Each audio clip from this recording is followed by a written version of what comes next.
name is Beardo Cleaver. Welcome back to my channel. Hope you're doing most excellent today. Today we are listening to Opeth, Burden. So this is not a fresh listen. I've heard this song many times. I've heard this album through many times. It's probably one of my top... Well, it's not my favorite Opeth album, but it's in my top 3. It's probably my second favorite. I'm not familiar with their entire discography. I haven't listened to much of their like very early years. But this is, I guess, considered maybe middle era Opeth. Kind of when they moved away from... No, they still incorporate the death metal growls on this album. But they kind of incorporate everything that they've done up to this point in this album, like acoustic guitars, clean vocals, death growl vocals, distorted instruments, clean instruments. Yeah, it's wild. So this, I think this is a more acoustic-based song from what I remember. Like, I don't remember the song titles. I remember the songs themselves. So, yeah. This is Opeth, Burden. Yeah, piano. I remember now.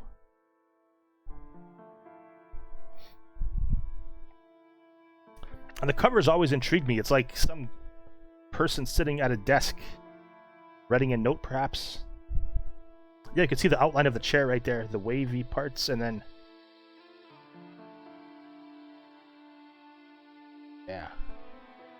Listening on headphones really makes a difference. You could really hear all the instruments.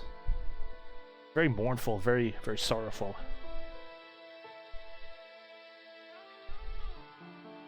I think I hear some Ebo and Mellotron, perhaps.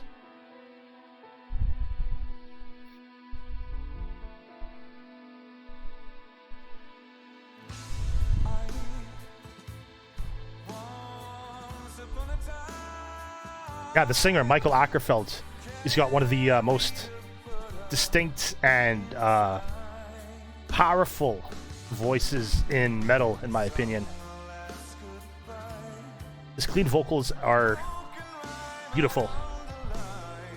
He's got very unique and distinct inflections too.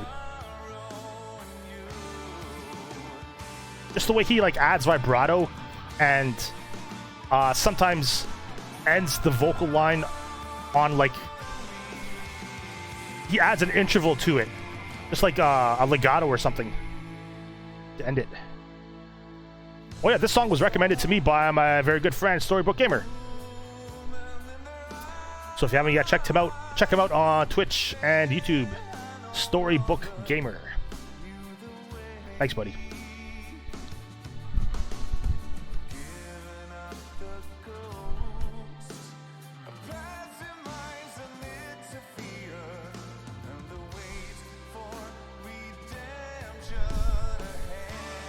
Yeah, I've never really sat down and like read along with the lyrics to Opeth. I've always just either had it on in the background, like playing video games or something, or just like not really, just not paying attention to the lyrics. But yeah, this sounds very personal. Nice organ solo. It's got that classic Pink Floyd type sound to it.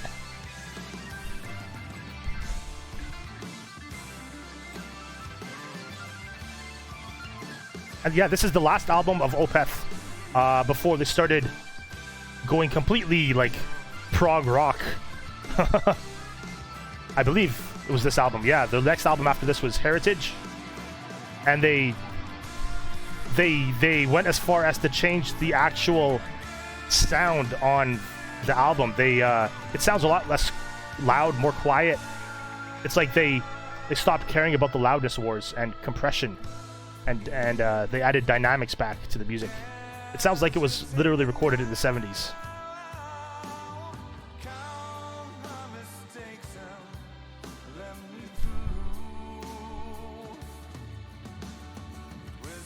Love that drum fill.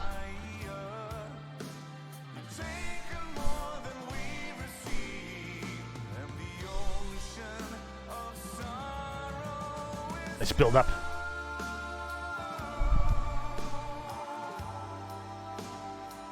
very dreamy song, very ethereal. Like you're floating on a cloud. You're floating on that cloud in the middle of that cover art right there. That's interesting. It's almost like the sunlight has illuminated the dust or the smoke behind the figure.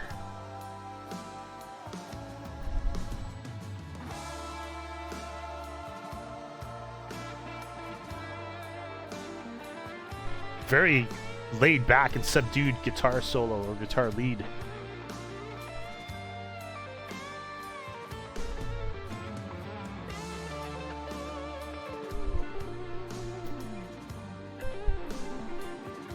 Yeah, they get two guitarists, Michael Ackerfeld and Frederick. I want to say, I think it's Frederick.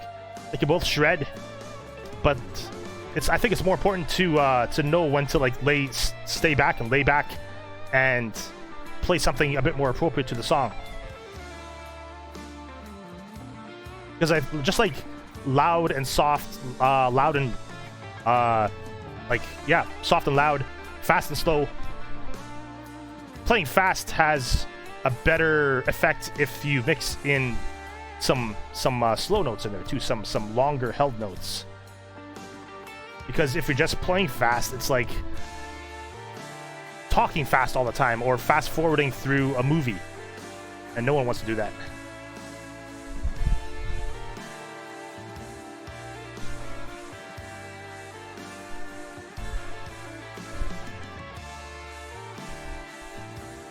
Sweet guitar harmonies. And yeah, I play guitar myself, and I've always tried to write riffs that sound like Opeth, but it never works. They have a very distinct sound. Like, it's not in this riff, it's just in general. I don't know how to describe it. It's like, the best way I can describe it is like playing the major third and minor third. Not necessarily back to back, but like within the same riff. So like, say you're in E, you would play G sharp and G natural as part of like the main notes in the riff.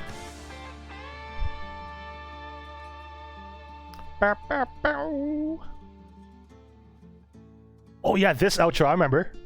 Yeah, it gets all fucky. I think this is the outro. How much time is left? It's the outro. Yeah, this must be the outro. Yeah, if you could listen closely to the outro. To the guitar. To the rhythm guitar. Yeah, there it starts. It's detuning. So what they must have done is like edited it in post-production. Maybe they have like one guy standing at the headstock of the guitar, just like individually detuning the strings. Maybe that's how they're doing it. I like to think that's how they're doing it, as opposed to like relying on studio magic and trickery. That's how I would do it if I wanted that effect. If I didn't care about the notes detuning in different intervals. And that'd be the highlight of my recording day if I did that to my bandmates, or had one of my bandmates do that to me. I guess it's gonna segue right into the next song. Yeah. Is Porcelain Heart the next song? We'll never know. Yeah, I dug that. I always dug Opeth. Early Opeth, middle Opeth, late Opeth, I don't care. I think if you're really a fan of a band, you're a fan of like the sound and the dudes in the band, and you can like relate to them, and you can appreciate their love for music, and you can appreciate their need to progress their craft and their songwriting. And even if you may not like every single song that they put out, you can at least respect the fact that they're following their heart and not selling out to potentially get their song or video played on MTV, if they even play fucking videos these days. They don't, though. So yeah, I dug that. Always dig Opeth. That was Opeth Burden. Alright, you made it to the end of the video. Fucking A, you're the best. If you enjoyed the video, which I think you did since you made it this far, don't forget to click that like button, share your comments down below, subscribe right here, youtube.com/BeardoTube, and follow me on Twitch at twitch.tv/BeardoNation. Thanks for watching, and praise Iomi. Peace.